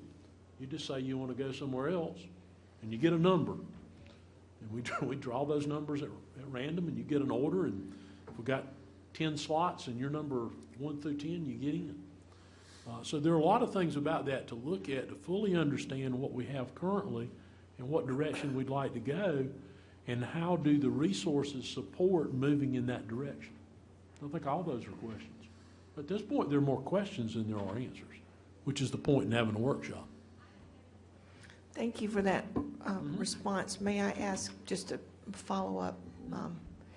It seems, I want to be careful when I say we don't really need a magnet for the arts at Stone Academy. I want to be very clear just based on the fact that there's a public aspect to this conversation as well. I believe we need an arts focus at Stone Academy, and that it ought not be limited to only people who happen to live around that school. Because I think we need an arts focus that is for students who have a special love and passion and talent for the arts. Happens to be there. It might be that we had it in other areas too, which would be great. It's simply a definitional thing. We don't need to draw people to that school anymore. But I like the idea that when we have a special program, we keep some number, reasonable number of slots available so that you're not discriminating against students who may not be able to live in a certain area, but they still want to take advantage of a specialized programming because of the talents they have. So I didn't say it exactly as I meant it the first time, so thank you for letting me clarify that. Okay, thank you. Mr. Lewis? Thank you, Madam Chairman. So a few questions and a few thoughts. So one, so if we go back to the slide with the schools with the biggest wait list, so am I reading this correctly that Fisher does not have a wait list of more than 20 students? At this time, That is that's correct for last year. We took all the students who had requested and at the school. You took every student who applied to Fisher last year? Yes, we did. Okay. Now, what you're not saying last year, the ones that applied at the beginning of the year and went to school there last school year. Okay. I don't know where we stand on this year. I mean, I can tell you that they have a wait list right now for this year. That varies based on but we're not finished this year Right. with this year. We'll let That's why we let said- students in the first week of school if we can. Okay. I thought I remembered a presentation in this last school year that talked about changing the priorities for schools because Fisher was so crowded with its people who already lived in that attendance area and needed to go there that we were reducing the number of kids from Beck who were eligible to go to Fisher. Now, I don't know about that, Mr. Lewis, but what is true is that every year the number for the 5 priority attendance areas, it's adjusted based on the need to draw down numbers in those attendance areas. Might that be what you're recalling? Yeah, but I don't understand how are we. I don't know. I'll go back and listen to the presentation because I'm pretty sure that we talked about reducing the number of kids who are eligible from each of those schools that could get into Fisher because it already had it. I'll go back and listen to it, but I'm certainly, pretty sure that we and specifically ask us named Beck as a school. If you find that, ask us a follow-up, and we'll answer that. So the other thing I just want to clarify is I think that particularly in this presentation and in the discussion when we had the strategic plan, choice and magnet are not necessarily the same thing.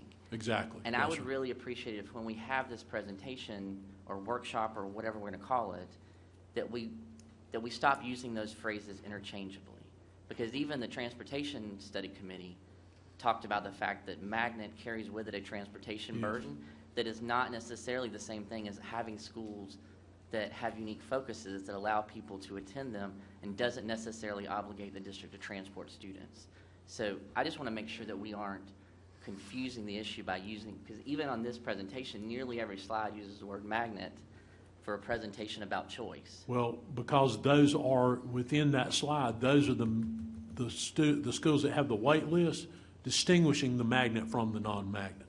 Right, but if you go to the Adding Choice Programs Challenges slide, like here again, the challenges, almost all of them are related to transportation-related issues, whether we're geographically concentrated or geographically dispersed, or whether we have transportation issues that don't lend themselves to expansion. Like, those are all transportation issues that are tied to the obligations that we create within a magnet program that don't necessarily exist if we have choice programs that aren't magnets. Right. I understand your point, but the other side of that is whether it's a magnet or not, the geographic location presents a transportation challenge to someone. It might be to the parent, or it might be to us. That's the concern about the feeder pattern. Do you want to extend? I have several more questions. I have one more speaker I'll extend for 8 minutes. And one of the questions that we've often received is, if we have all these people waiting to get in these programs, then could we not locate, for using Stone as an example, got all these students that go to Stone for the arts, could we not just locate another program somewhere else in the county that would be convenient to the ones either that go there or are waiting to get in there? Well, what we did was had Ms. Farley's department plot all those students. So we got a map where they're a pinpoint on the map. And what it turns out is the ones that are going there, the ones that are already there, and the ones that would like to go there, they're not geographically concentrated in a place where it would make sense to say they're all down there around, I don't know, they're all down there around Ellen Woodside, where there actually is room and we could have a program down there, but they're not. They're literally spread all over. That's the kind of thing we want you to see instead of us just saying it to you. Okay.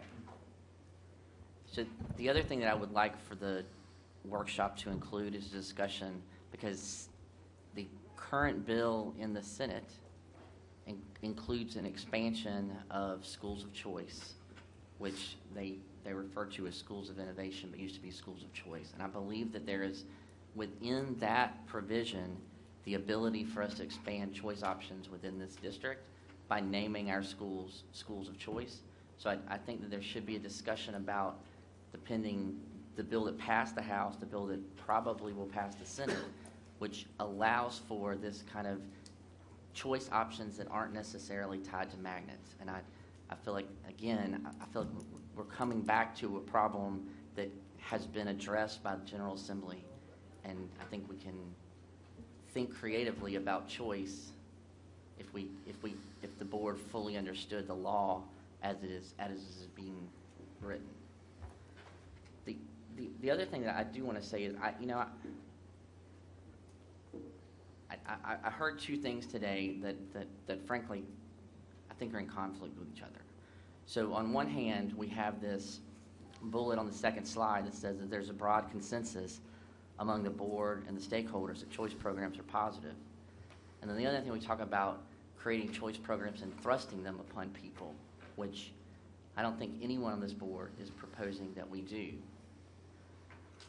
But I believe that the stakeholders that were surveyed, I believe that when you looked at all those surveys from the board workshops that we did, this board responded to several priorities that were identified in this district.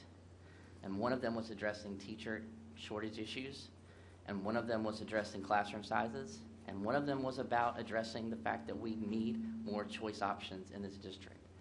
So I think it's great that we're going to have a workshop. I'm disappointed that discussion is somehow being framed as a way that we're thrusting something upon people. Because I believe that this was something that the community asked for and that we put in our strategic plan. Let We- me we- let me excuse me. clarify what I said, because apparently what I said and what you heard are two different things. I No, think I ma- still have, well- I still want to finish, Okay. please. We have a strategic plan that said that it was one of our priorities to expand choice options. And this board prioritized that and voted on that. And for a year and a half, this one is the one that hasn't moved as quickly as other things that the board prioritized. So I'm concerned that a workshop somehow gives people the impression that we're going to renegotiate all of those discussions. And I don't want our community to get the impression that a workshop is somehow calling into question the magnet programs that we already have in our district. Because the board listed this as a priority, and it's a priority that the administration has not moved as quickly on as it did on other priorities that were listed in the strategic plan. So we don't need to have any further discussion about it now, but I want to make sure that the community doesn't get the impression that this is somehow digging back up whether Beck's going to keep its magnet status, which this board already kind of barreled through and is still painful for the parents at Beck to relive. So I just think it's important that we keep that in mind. I have no further questions. If I might, since I'm the one that said what you had concern about first, I didn't say the other things. I want to be clear what I said about choice programs. I was not talking about offering choices. I was talking about designating a particular choice without the input of the community as to that choice. Where the district has done that in the past, it has not been successful. That was my only point.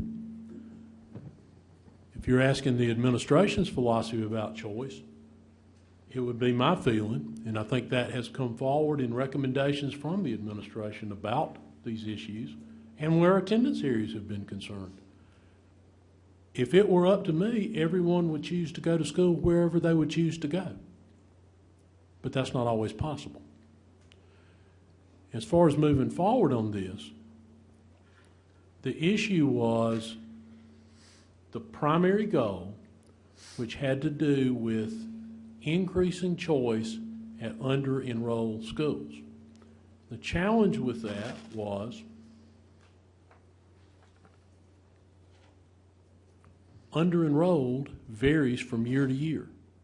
An example that you just cited regarding Fisher. That changes from year to year.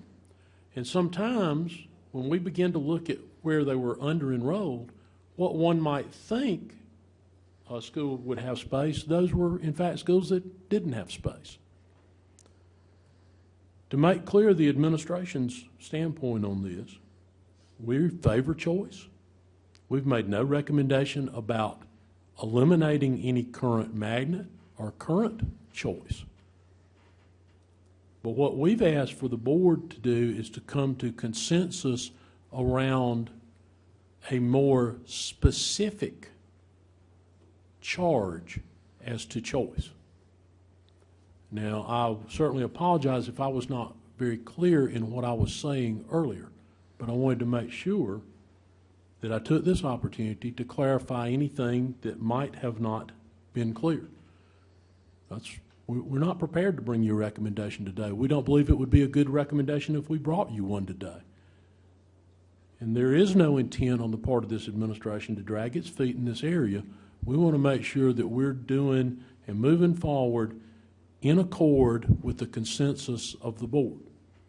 And there was consensus that choice is good, but there's not consensus on a specific direction as to the format, and structure of that choice. And that's what we need direction on. Thank you.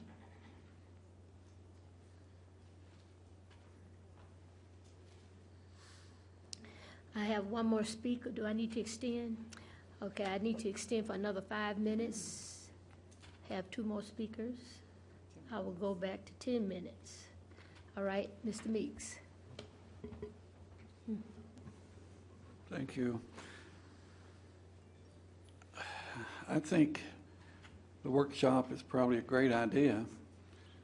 Having probably the only board member that is still serving on the board that helped approve the magnet schools in 1995, I have always felt that the magnets should not be forever. I think they have, most of them have served the purpose, which I thought we created the magnet program was so that these schools could become more populated than what they were. And I have seen schools who not only became populated, they became overpopulated, and we have built onto those schools, and they're still magnet schools.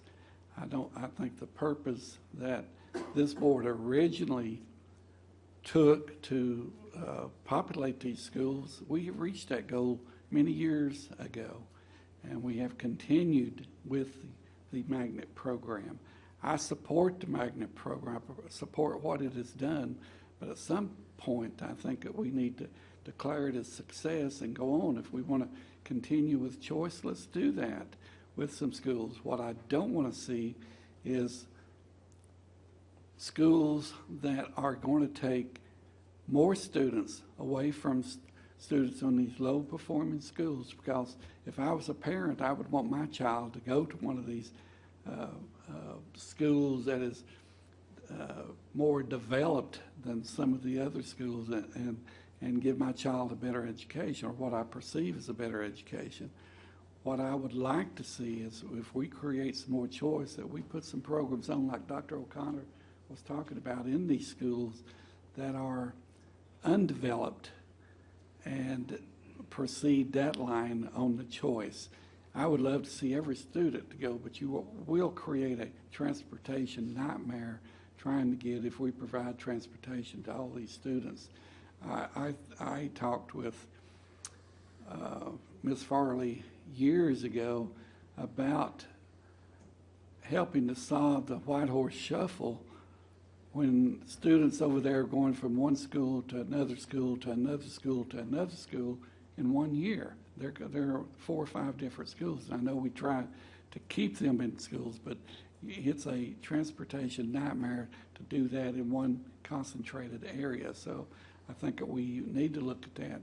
I'm glad to hear the administration talking about looking at the magnet program at this workshop, and I'll be all for that, because I think the money that we do provide to these schools is not needed anymore. I think the schools have become successful, and maybe we need to look at them individually.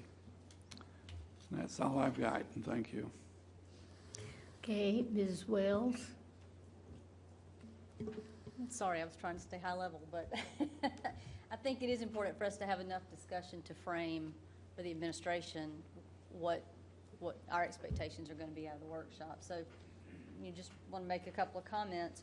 I think when we talk about demand and wait list, where you have to be really careful is you can't say that that's the only indicator of what families want, because what I know, because I get the phone calls and have to try to help people navigate, is there are some schools that families may want that program, but they don't even apply because they just figure, I'm not going to get in. It's too far. Even if it's a magnet program, magnet transportation isn't a reliable way for me to get my child there if they're going to be on the bus for 4+ hours. And so, I think we can't use wait list or what we say is demand as the framework for how we're going to determine what choices families want. We need to look at it differently. It's got to be about more than just where there is space. So if the conversation has to be, we believe that every school is going to have some focus or some program that the community at large should be able to take advantage of, then in our planning for that, perhaps we have to plan and project as if we're going to allow for 10% choice in every school. And I know that's, that gets crazy, and there's a monetary implication for that, but if we're going to turn a big ship, or if we're going to keep a big ship on track to continue to provide choice in a district that's going to continue to grow, then we have to make sure we set the stage correctly and plan long-term so that we can meet those needs for what choice looks like. With regard to programs being successful when we've put them in a community, what I would say, being representing a community who's been the recipient of one of those programs, that program brought great things to the community and did have great community support. Unfortunately, I think some of the reason it hasn't flourished is as much about funding, not appropriately funding it, as anything else. You have to be realistic about, if we're going to have special programs, we have to be realistic about how much money is it going to take to make that program successful, especially in the context of a program that only serves a small proportion of students in a school. So if we believe we've got to have a program that's got academic rigor, and we know it's not something that every student is going to be able to or want to take part in, then we have to account for that when we fund it, and we should have that conversation up front. Much the way we need to talk about on magnets. The problem with saying, well, magnets are different and everybody can go there because they have transportation. Again, we can't find bus drivers, or we can't fund to allow students who live in the very southern tip of the county to actually go and take advantage of that program. So you can say, well, yeah, everybody has choice, and you can go get arts here. It's not true. I mean, it just can't happen. So I think we do have to kind of start back at zero and think about, how do we deliver choice, and how do we fund those choices once we determine what it is families want. The district puts extra resources into magnet programs to achieve a district objective.